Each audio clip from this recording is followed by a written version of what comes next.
এসব কি শুন? হ্যাঁ, সারাদিন পর খেতে বসেছি আর শুধু ডাল আর রুটি খাবো? কি হয়েছেটা কি? হ্যাঁ, এটা কি মা? দেখো দেখো, সারাদিন পর খেতে বসেছি, সই আমার জন্য ডাল আর রুটি দিয়েছে, শুধু ডাল আর রুটি।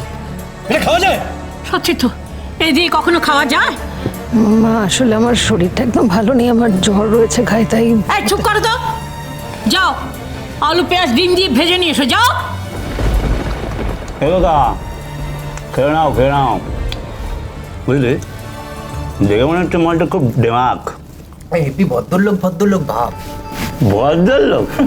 চোর ডাকাত আমার ভদ্রলোক? এই লাগাবে সবাই সমান।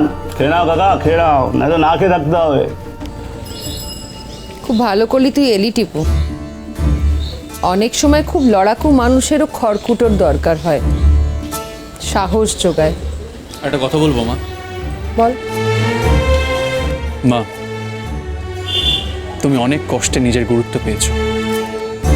এমন কিছু কাজ করো না যাতে তোমাকে আবার কেউ টেকেন ফর গ্রান্টেড নিয়ে নেয়। কখনো কোনোদিনও কারুর কাছে নিজেকে সহজে পাইয়ে দেবে না, মিস্টার সেনগুপ্তর কাছেও নয়। তুই আর ধিঙ্গি তো আমার পাশে আছিসই। যদি আবার দুর্বল হয়ে পড়ি, আমায় না হয় পিছু ডাকবি, আমি নিজেকে শুধরে নেব। এই পর্যন্তই কিন্তু, আর কিন্তু আমার কাছে রিকোয়েস্ট করো না। নামতে নামতে একেবারে তলানিতে ঠেকে যাওয়া ওই মানুষটার জন্য আমি আর কোনো ফেভার করতে পারছি না। ওনার জন্য আমার অলরেডি অনেক সম্মানহানি হয়ে গেছে না। আর না, আমি ওই মানুষটাকে কখনো ক্ষমা করতে পারবো না, কখনো না।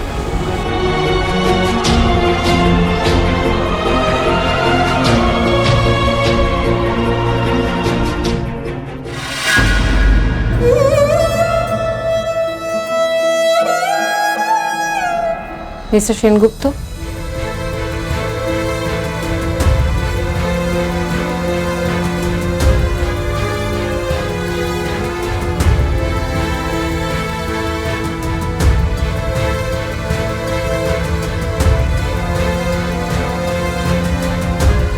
আমি জানতাম তুমি আসবে সই।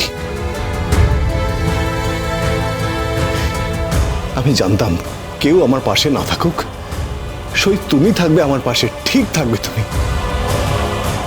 দেখেছো মা, এখনো ভাবছে তুমি পাশে থাকবে, ধরেই নিয়েছে তুমি থাকতে বাধ্য। এর জন্য লড়বে তুমি? এর জন্য তোমাকে এখনো টেকেন ফর গ্রান্টেড নিয়ে রেখেছে। চলো এখান থেকে, চলো, আর কোথাও থাকতে হবে না। আমি ওনার পাশে নেই টিপু। বড় পিসিমণিকে কথা দিয়েছি বলে আজ আমি এখানে এসেছি। কেউ যদি আমাকে ফর গ্রান্টেড নেয়, তাহলে সেটা তার ভুল, আমার নয়। সই, তুমি মানে তুমি শুধু বড় পিসিমণি বলেছে বলে এসেছো? হ্যাঁ, তুমি আমার জন্য আসোনি? আমার আসাটা এতটা জরুরি? হঠাৎ করে এক্সপেক্ট করলেন কেন আমি আসবো?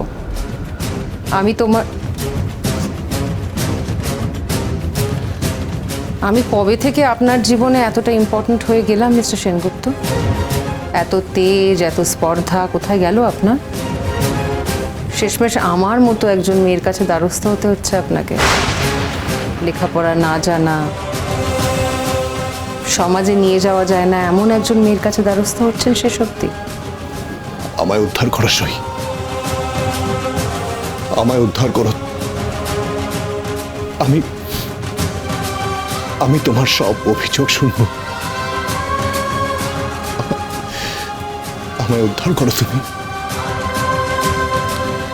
টিপু, চল, অফিসারের সাথে কথা বলতে হবে। বাড়ির ছেলেকে বাড়ি ফিরিয়ে দেওয়ার দায় নিয়ে এসেছি, আগে কাজটা সারি।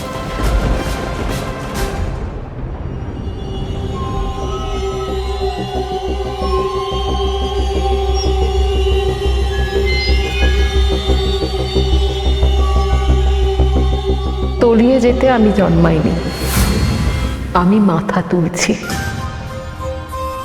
একটু একটু করে মাথা তুলছি। তুমি আস্তে আস্তে অন্ধকারে তলিয়ে যাচ্ছ প্রফেসর সাহেব।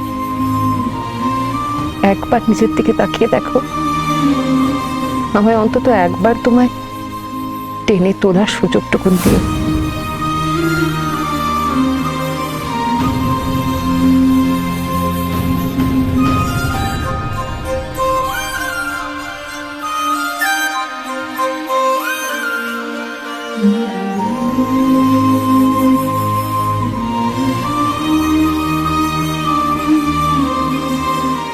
তোমার সমস্ত অভিযোগ আমি মাথা পেতে নেব সহি।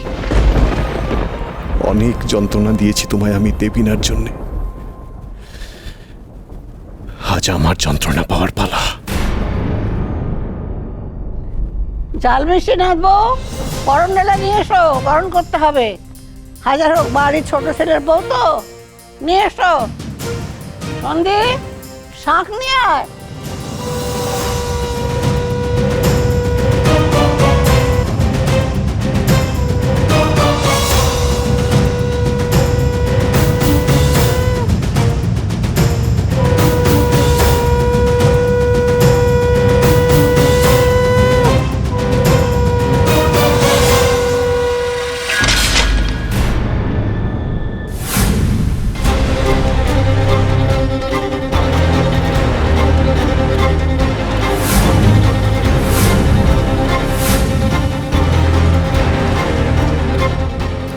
তুমি এটা কি করলে?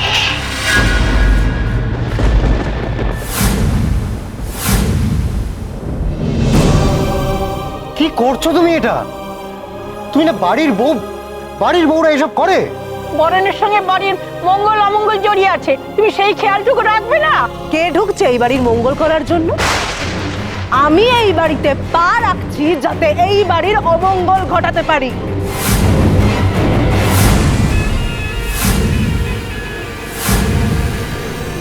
তাই এই আলতা পায়ে লক্ষ্মীমন্ত পায়ের ছাপের কি দরকার?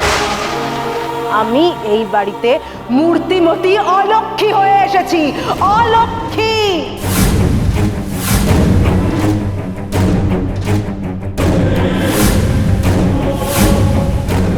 তাই না?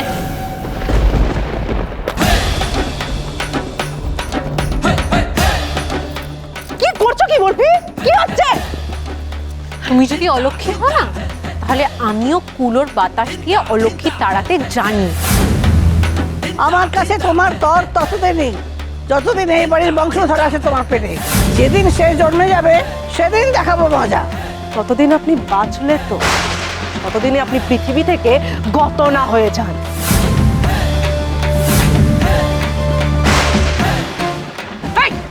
ক্ষমা চাও, এক্ষুনি ক্ষমা চাও, যাও। ক্ষমা? ক্ষমা মাই ফুট।